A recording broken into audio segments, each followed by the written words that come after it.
God knows what you're waiting on when He sees what you're working on. Hey there, this is Patrice Washington from patricewashington.com, where we chase purpose, not money. Welcome back to another episode of Redefining Wealth. You have caught us in the midst of our summer rewind series. That's right. Your girl is taking a break this month to regroup, to rejuvenate, just to rest.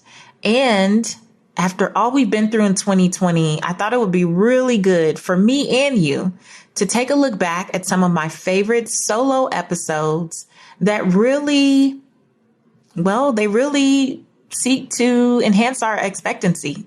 I know it's like the title of today's episode, but it's the stuff that you need when the year has not gone the way you expected it to. And so we've been building on this. We give God something to bless. And you've had some great episodes these last couple of weeks. We're going to keep it going. So listen, if you're brand new here, here's what you need to know about Redefining Wealth. This is a community that believes that wealth is so much more than money and material possessions. We believe that wealth is actually about well-being because that's the 12th century definition, the original definition.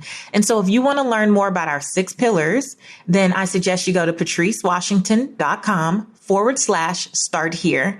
That's patricewashington.com/start here. And you can learn about all the different areas of life that actually impact how you navigate your finances. And think about all these other areas that actually make a difference. And maybe you're not working on them as actively as you should be. But one of those pillars is faith. And today we're talking about how to walk in expectancy. It's definitely a part of the faith pillar. And what you're going to learn is the difference between having expectations and walking in expectancy. We use them similarly, but they're actually very different, at least in my book. So buckle up. This is an episode from 2017 when I first started Redefining Wealth. So crazy to be this far in now, but check out this episode and I hope that it's a blessing.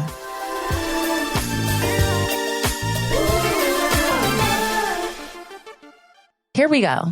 Now, the first point I want to make is that there is a difference, a very, I think, clear difference between having expectations and walking in expectancy. And the definition for expectation is a strong belief that something will happen or be the case in the future, right? And to put it in simple terms, to me, it's basically what we look forward to, what we anticipate, what we desire, what we wish for, what we hope for, right? And we all have expectations. We have expectations concerning our marriages, our children, our jobs, our lives in general. It would be crazy to say that you had no expectations. I think if you have no expectations of your life, how will you ever know where you're going or when you get there? So nothing wrong with expectations at all. But I have realized that sometimes you have to learn how to taper those expectations or make sure that they fit appropriately in the bigger picture. And here's what I mean by that. You know, when I was a young girl, right, of course, like you, I had expectations of what life would be like when I grew up. I grew up in South Central Los Angeles, not in the best neighborhood, saw a lot of things that I really wished I hadn't seen and hoped that my daughter never sees. So I had expectations that if I got to college, which I did, and graduated on time, which I did, and went on to get a good job or start a business, which I did, that I would be rich and right off into the sunset. And that didn't quite happen that way. I've been through a lot. If I hadn't have gone through those things, I definitely wouldn't be here today. But it didn't happen that way. I had expectations that when I got engaged, I would have this fairy tale wedding. Well, I won't say fairy tale wedding because I was never one of those girls that had this big dream of what the wedding would look like. My husband was actually a bit more vocal. The first time we sat down with a wedding planner, she turned to me and said, "Now, I know you've probably been dreaming about this since the day you were born and you have a vision." And I was like, I was humming and hawing. And then my husband's like, "Actually, I have notes." So, but I had this vision for definitely what marriage would be like. oh my gosh, we were going to just be two peas in a pod and agree on everything and finish each other's sentences and just be amazing. And I'm going on 10 years of marriage. I have an anniversary coming up soon. And while I love my husband dearly, Lord knows that I do. Yeah, that perfect part where we finish each other's sentences and everything is hunky-dory 24/7. Yeah, not so much. And then I had expectations of what my daughter would be like. I really did. For those of you who are new here, you don't know this yet, or you may have if you heard it in an interview somewhere, that I lost a son the year before my daughter was born.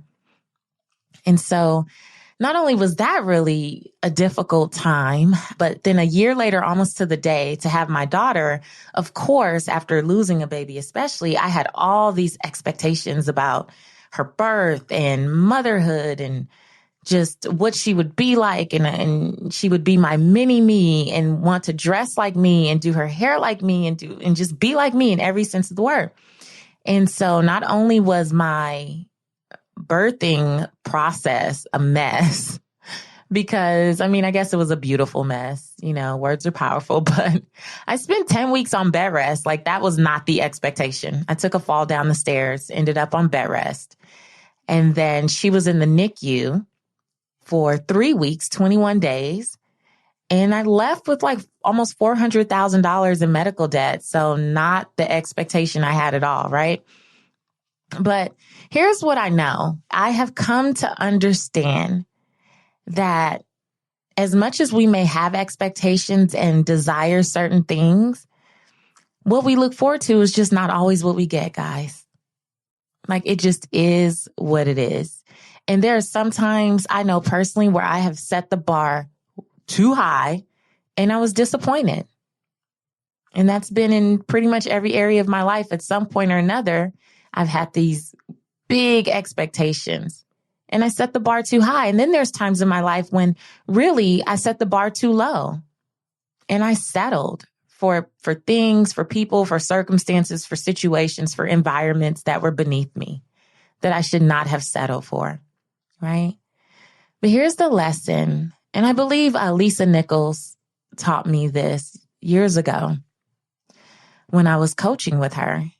She taught me that you can be committed to the vision, but not attached to how you get there. Let me say that again. I am today committed to the vision, but I'm not attached to how I get there. And so while I have expectations for what I would like to see happen, I don't rest in that. There's no like, it must happen this way. Because I've learned as a wife and a mother of 10 years, as an entrepreneur, as a woman, that a lot of my early expectations were just unrealistic. They didn't make any sense. They weren't based on anything. It was just what I wanted. And if you're anything like me, you might have this attitude that I'm going to get what I want. Like, by any means necessary, I'm going to get what I want. But I realized that that really doesn't serve me because it puts all of my energy and effort in the wrong place with the wrong intentions, and possibly with intentions that just don't serve me. But you couldn't have told me that today I would have the outcomes that I have now if I hadn't gone through everything that I went through yesterday. And expectations are just basically, this is what I want to happen. And we are like laser focused on that. No room for error, no room for margin, no flexibility. We are focused on that. And where has that gotten you? Where has that really gotten you? Being so fixed on only having this certain outcome be this way. Actually, there's something I posted on Instagram just this weekend, and it said, sometimes I stop and thank God for the prayers he didn't answer. I thank God for many of the expectations that I had. I thank God that they didn't happen, because the way that I've been stretched and the lessons that I've learned and the people that I've met when I had to humble myself and ask for help have been some of the biggest blessings of my life. And so there is a difference between expectation and walking in expectancy. Now, expectancy, it seems very similar, right? A feeling that something is going to happen. It's the feeling that you have when you are expecting something. So here's the difference that I've made up in my mind, at least. I really believe that a spirit of expectancy really actually enhances our expectations. So it's not about getting rid of it, but it makes it not all about us all the doggone time. Having a spirit of expectancy means that just because I don't like what I see, just because this doesn't fit into the little mold that I want it to fit into, just because this doesn't look the way that I wanted it to look, doesn't mean that it's not going to work out in my favor. Walking in expectancy is more about trusting that no matter what happens, I believe with everything in me that all things are still working together for my good. So despite what I see, despite what the doctor says, despite what my bank account says, despite what's going on around me, despite the rumors that people are saying about me, spreading about me, despite what the trolls say in social media, I expect that all things will work out for my good. Now, expectation is it must happen this way. This is what will happen. Some of us have expectations about who we'll marry. So a lot of times I see my girlfriends missing out on great men because they don't line up to the list that they wrote when they were 15 years old. I see people missing out on great opportunities to follow their passions because it doesn't look like everything that they think it should look like. Walking in expectancy and having expectations are two different things. Now, there's nothing wrong with expectations. But you can't be so committed to those. You can't be so attached to those that you miss the fact that everything that is happening around you, is happening for you, is still supposed to lead to the great outcome that you see at the end. I think that's one of the differences between expectations and actually walking in expectancy. Now, here's another one. Here's something else I want you to consider. It's one of my favorite quotes. And I don't even know where I got it from anymore. I want to say that I made it up, but I honestly can't remember because I've been saying it for 8 years probably, if not more. But here's what I know, and I believe this. God knows what you're waiting on when he sees what you're working on. God knows what you're waiting on when he sees what you're working on. Now, walking in expectancy, walking is an action word. And notice that for the title, I chose how to walk in expectancy because I'm tired of hearing people talking about waiting in expectancy and thinking that waiting is a passive thing. I'm a Christian and I grew up in church and I'm always hearing people talk about waiting on the Lord. But I feel like that's been a cop-out for so many people for so long to do nothing. How can you say that you're waiting on the Lord and then ignore this whole faith without works is dead? Like walking, working, action, doing. You have to be doing something in order to move forward. I love Joel Osteen said that waiting is actively expecting. So you can be in expectancy. That doesn't mean that you're sitting down waiting for someone to come ring the doorbell and bring you a bag of money.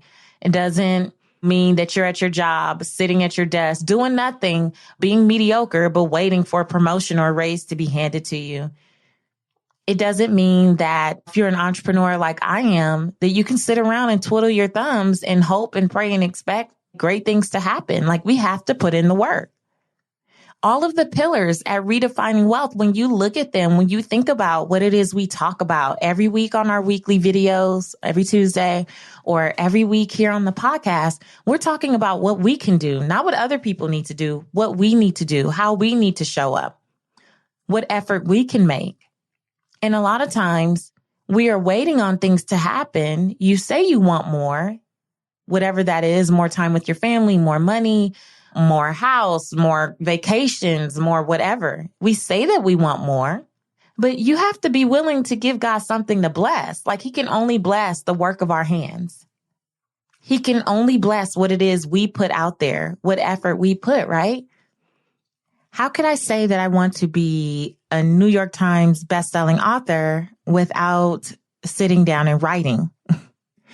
People always ask me, how did you become a bestselling author? I want to do it. First thing I ask them is, okay, do you write? In order to get there, the first step is that you have to write. How can you say that you want to make more money, but you're not investing in your personal or professional development? The first part is you have to work on your mindset. You have to acknowledge where you don't know what you don't know and that you need help. How can you say that you want your marriage to be better, but you're not willing to go to counseling, or you're not willing to commit to a date night, or you're not willing to make it not always about you, but about your spouse? Like, how can you say that? How can you say that you want to raise productive children, but you sit at the table on your phone while they're on their tablet? No one's having conversation. Like, listen, guys, we're only going to get out what we put in.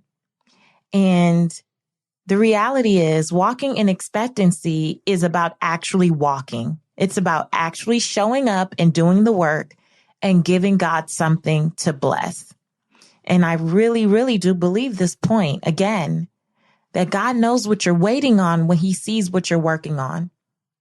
I don't think that there's any good thing that is going to be withheld from you if you put the effort in. I think when we don't see the manifestation of everything that we're expecting, whatever these expectations are, whatever these desires are, goals are, a lot of times it has to do with the fact that we haven't shown up yet. And then when we do show up, going back to point number one, we're not flexible for how it all pans out.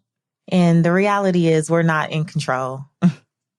We're not. We don't control the weather.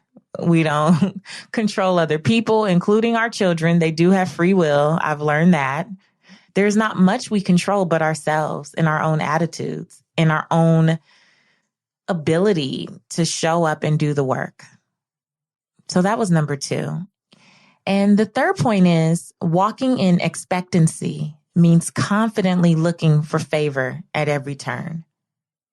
It means confidently, like boldly looking for it, which means if I'm confident about what it is that I say I want, the tone of my conversations are different. My actions are different. The way that I show up is different. One of the things that we noticed at Miss Universe, it was funny, my daughter and I and a girlfriend that was sitting with us. So we're looking at the contestants come out in their evening gowns. And I don't know if you were watching, if you could notice the women who didn't necessarily make it to the top 16. But when we saw many of those evening gowns, the first thing I said was, oh, well, you didn't come to win. I did. I'm not even going to lie. I'm like, oh, you didn't come to win. You didn't show up like a winner. You didn't show up with a dress that fits you like a glove. When you looked at those top 3, Miss South Africa, Miss Jamaica, Miss Colombia, let me tell you, those gowns look like I came to win. I showed up confidently knowing that I would be in that top 16 and that all eyes all over the world would be on me. And when you looked at, I won't name any countries, but when you looked at some of these other dresses, to me, it was very evident that you didn't think you were winning. You did not come in expecting to have all eyeballs all over the world on you because your dress was ill-fitting and your shoes did not match. Granted, I know that a lot of these women are coming from circumstances and countries where they did the best that they could, but it is what it is. So don't send me any little messages. I told you I wasn't naming any countries, but I'm saying that we have to show up. Our words should show that we expect to have favor, that we expect to walk into whatever this vision is that we have for our lives. Our conversations should reflect victory and not victimhood. Our conversation should say, I know that this is going to happen. I know that this is what I was born for. I know that this is what I'm walking into. Even when you don't know what it all looks like, even when you're not quite sure, even with this podcast, I've shared with you guys, not proud of it, but essentially I put the podcast together in like 3 weeks. And when I went to Podcast Movement, one of the largest conferences for podcasters, I was talking to people who had been planning for 3 months, 6 months, 9 months to do their podcast. And even though I knew that I didn't put in the same time initially, now I'm sure I'm doing the same time as everyone else because this is work. But even though I knew that I hadn't put in the 6 months, I walked into this expecting this to be phenomenal, expecting for all the people I've met along the way to just come together and help me make this a reality and make it a really great show. Like, I'm really proud of the fact that we're about to cross 25,000 downloads in like 9 weeks or something like that. And Power of No Comparison, that's another episode you should check out.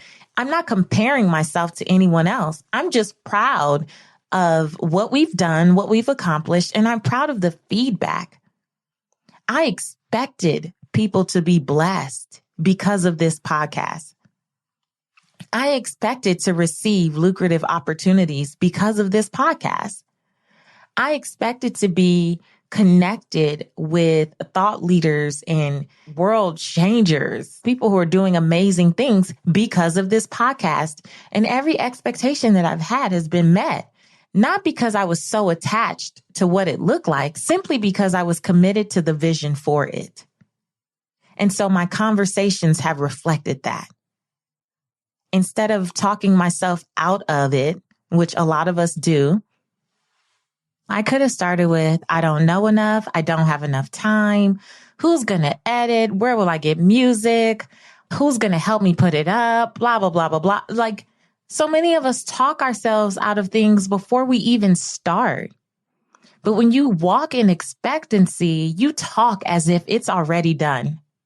You talk with a different level of confidence, with a different level of authority, with just another level to expectancy, like just on a whole nother level. It's not a if it happens, it sure would be nice. I would love to. It's already done type of conversation. So you want to walk in expectancy by being confident, like you are confidently looking for favor at every turn. And remembering that what you verbalize, you magnify in your own life.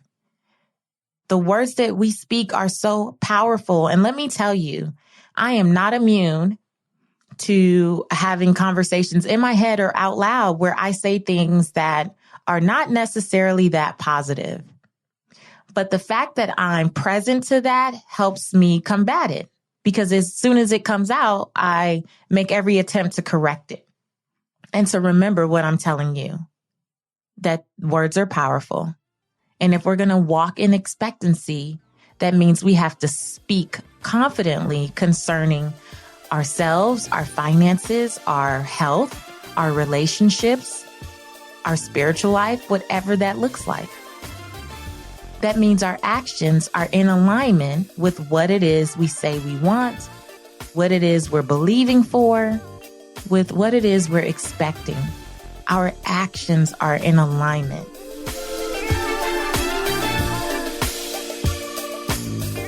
Okay, I know it was quick, but I hope it was power-packed for you. Big takeaways. Please know the difference between having expectations and wanting to force things to work out how you want it to work out, and walking in expectancy, knowing that there's favor. There is favor ahead of you. I don't care what you've experienced this year. I know it's been a rough one. 2020 has, dealt us a hand, hasn't it? But there's still an opportunity to walk with your head high in expectancy, knowing that all things are still going to come together for your good if you believe. right? So we want to keep giving God something to bless, right? Because we know that God knows what we're waiting on, what he sees, what we're working on. We are actively waiting. We're not passively waiting. Let's talk about it some more. Let's talk about it more. Join us in the free Redefining Wealth Facebook community. Come on over. Just type in Redefining Wealth. You may have to put my name in, Patrice Washington. Join us there. We have purpose chasers from all over the world supporting, encouraging each other, and really just looking at how are we going to move through these pillars together. I invite you to come on over. Next week is our last rewind episode, and then we will get into a really great money mastery series that I have all lined up for you. I'm super excited about those interviews and those guests. Going to be yummy. But until then, I want you to rest, relax, rejuvenate like me. Do whatever you need to do to make sure that you're good so that we can gear up for a really active fall and winter season. Meet me over in social media. I'm at Seek Wisdom PCW, especially on Instagram. And let's talk more about this episode. Tell me what nuggets you took away. Ask me questions. Let me know if you need me to break something down further. I can do it in my Insta stories or Facebook stories, even YouTube stories. Let's keep it going. So until next time, guys, I want you to go live your life's purpose, find fulfillment, and earn more without ever chasing money. Talk to you later.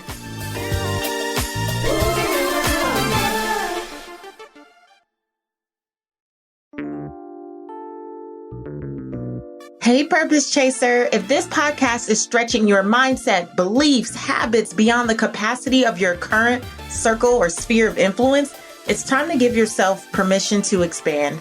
Come connect with Purpose Chasers from all over the world and share your aha moments in a safe space with others committed to living by the 6 pillars. Visit IamAPurposeChaser.com and join our free Redefining Wealth community on Facebook today. That's IamAPurposeChaser.com.